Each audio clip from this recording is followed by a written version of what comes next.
The fat controller sat in his office, hard at work, when he heard a knock at the door. Oh, bother. Come in. Sir? Ah, hello, Inspector. What can I do for you?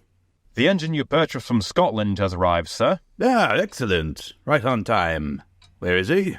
They're waiting in the yard for you, sir. Good. They? Yes, sir. There's 2 engines. 2 engines, Inspector? Yes, sir. We only ordered 1 engine. Send the other one back. Right. Certainly, sir. But, which one? Engines have numbers, Inspector. We bought number 57646. So send the other one back. Quite so, sir, but, there is a, complication. Excuse me? The engines are exactly alike, sir, and they don't have numbers. They said they lost them on the way. Lost them on the way? Engines can't lose numbers, Inspector. They're painted on. Yes, sir, of course, but they arrived without them. Is this a joke? No, sir, I get it. You're trying to put me on. You almost had me there, Inspector. Who put you up to this? Wasn't Loam? He's right outside the door, isn't he? Loam, you rascal, get in here. No, sir, this isn't a joke. The engines really don't have numbers. I see. Well, we'll just have to settle this nonsense then. Come on. The 2 engines greeted him cheerfully. Morning, sir. Greetings.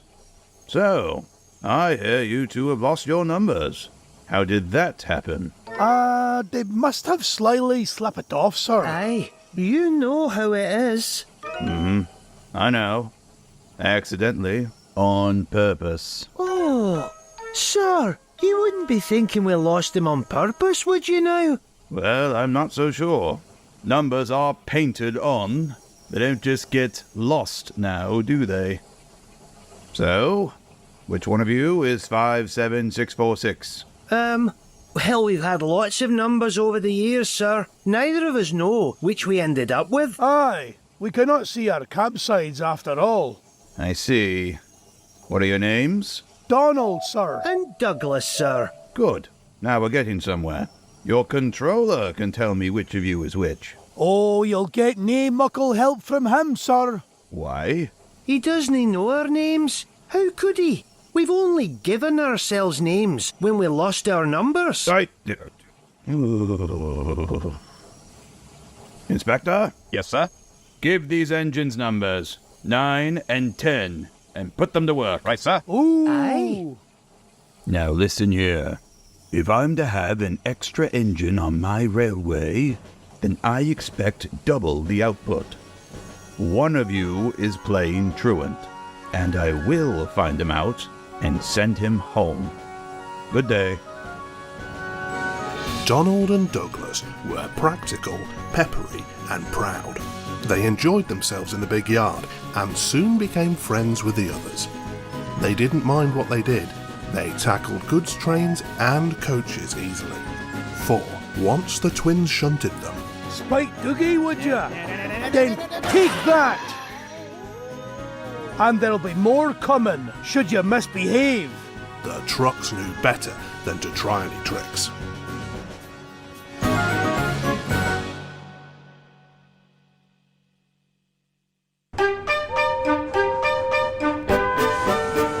Every day, Gordon steamed into the big station with the express. At the end of the train was a special coach for passengers travelling to places on Thomas's branch line.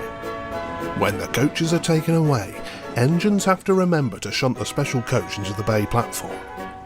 It doesn't wait there long, for Thomas, with Annie and Clarabelle, comes running from the junction to collect it. Thomas is very proud of his special coach.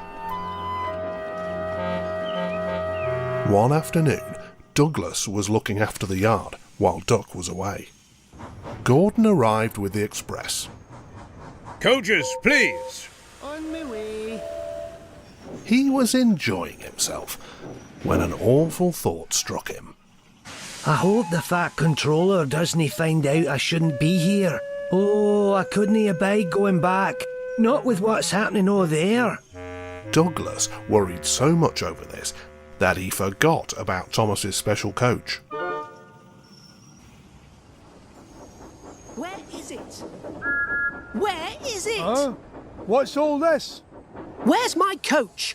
Coach? What coach? My special coach. The one that Gordon brings for me. It's gone. I must find it. Can't talk. Lost sakes, Donny. I must have stowed away the special coach with the empties. Maybe I can... Too late, Dougie. Do you see that? The twins looked in horror as a mob of angry passengers erupted from the siding. They're complaining to the Fat Controller. No doubt he'll be coming here next. Oh no! The Fat Controller will send me away if he finds out it was my doing. What are we going to do? Hold your wish, Dougie. Listen, I have an idea. Now do as I say. The Fat Controller walked towards them. Douglas, with Donald's tender, waited with an innocent expression. Ah, number 9. And why have you not taken the goods? My tender is away, sir. So Doogie took it. See? I see. Some defect, I presume? Now tell me, why did number 10 leave so quickly? Maybe, sir. He saw you coming and thought he was late. Uh-huh. Let me get this straight. Number 10 was shunting the yard. The coach disappeared. We investigate, and you tell me that number 10 disappears too. All the while, your tender has been disconnected. These are the facts, correct? Aye, sir? Good. So, Douglas, would you mind telling me why you're masquerading with Donald's tender then? Needless to say, the Fat Controller couldn't be fooled. After that, Donald and Douglas agreed it best not to play any more tricks, for the Fat Controller was now keeping an even closer eye on them. So, you're not meant to be here? Aye, I stowed away here with my brother. I can't abide going back to the mainland. Why not? You haven't heard? Yon diesels are taking over. Controllers are cruel. When an engine's turn is up, they don't repair 'em. They put 'em on a cold, damp siding and then cut them up. Oh dear. We've got to make a good impression with the Fat Controller, or it's the same fate for Dougie. What a shame. I wish there was something I could do. Aye, that's mighty kind, Percy. But what?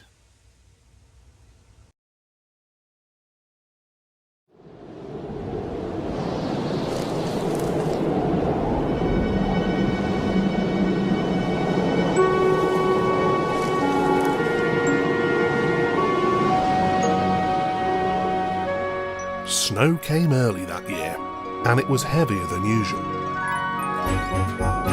Most engines hate snow, but Donald and Douglas were used to it. Coupled back to back with a van between their tenders and their snowplough on their fronts, they set to work clearing the lines. Snowdrift ahead, Donny! Full steam! But even their good work in the snow wasn't enough to brighten their spirits. The Fat Controller would be returning soon with his decision. He'll send Dougie back for sure. It is a shame.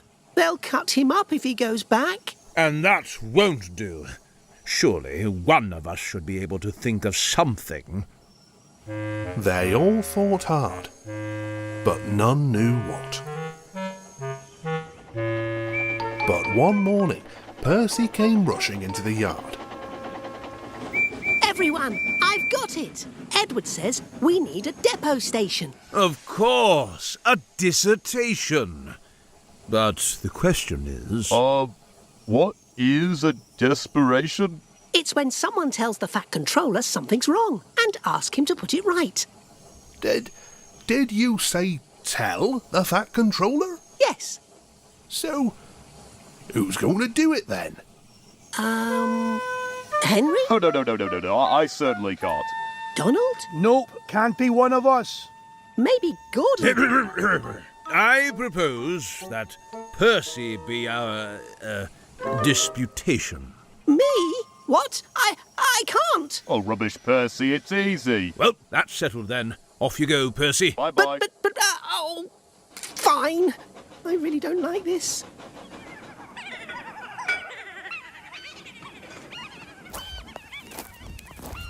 Well, hello, Percy. Yes, sir. Please, sir. You seem nervous, Percy. What's the matter? Please, sir. They've made me a desperation, sir, to speak to you, sir. I don't like it, sir. Do you mean a deputation, Percy? Yes, sir. Please, sir. It's about Donald and Douglas, sir. They say, sir, that if you send one away, sir, they'll be turned into scrap, sir. That would be dreadful, sir. Please, sir, don't send them away. Okay. They're nice engines, sir. Okay, thank you, Percy. That'll do. Yes, sir. The next day, the Fat Controller came to see the engines. So, I had a deputation yesterday. I understand all your feelings, but I do not approve of interference. Oh. Donald and Douglas, Yes, sir. Aye, sir. I hear your work in the snow has been good. Well done. For that, you both deserve new coats of paint. What colour would you like? Blue, sir, please. Very well. But your names will be placed on you. We will have no more masquerading. Thank you, sir. Does this mean that both of us? What it means is that I have decided... No one knew what the Fat Controller said after that, for the rest of his speech was drowned in a chorus of cheers and whistles. Donald and Douglas are practical, peppery and proud. They can tackle any job given to them, and always do so without complaint. And it's for that reason that the Fat Controller never regretted his decision to keep numbers 9 and 10 on his railway.